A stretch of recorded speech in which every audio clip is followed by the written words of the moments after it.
Comfort to you, comfort to you. We ain't got nothing to do with where you are. One aspect of this podcast that I want always to be true is for it to be a platform for me to be brutally honest with myself, to process in real time, so to speak, feelings I'm having about race, religion, politics, and pop culture. To have the courage to take a real hard look at myself, even if it's not particularly pretty.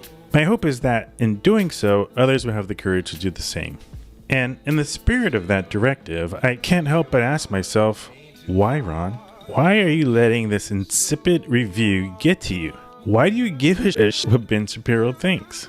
I've been pondering this question for quite some time, and I can't help but come to the conclusion is that I get fired up because, in some small way, I kind of used to think like Ben. I won't get into the deep and sordid history of my political past.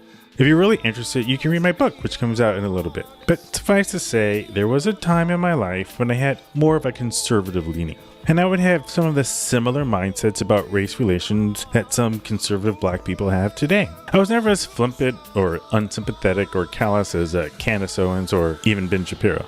But there was one time in my life where I listened to Larry Elder and think to myself, I kind of agree with him. I know.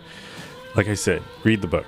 Anyway, I think I get as riled up as I do about Ben because for a period of time, no matter how brief, I actually listened to his podcast. Albeit, it wasn't because I agree with his political ideology, but this time I was definitely more leaning to the left, but I wanted to be the kind of person who had listened to arguments on both sides of the proverbial aisle, and I had convinced myself that I agreed with his passion for holding a set of values ostensibly formed by his faith in God. I could relate and respect that. And at times, I would see glimpses of him that suggest that maybe all of this hatred is just a show. And deep down, he's probably a nice guy, albeit a conservative one. During that brief period of time when I listened to his podcast, I would see these glimpses, and so I gave him the benefit of the doubt.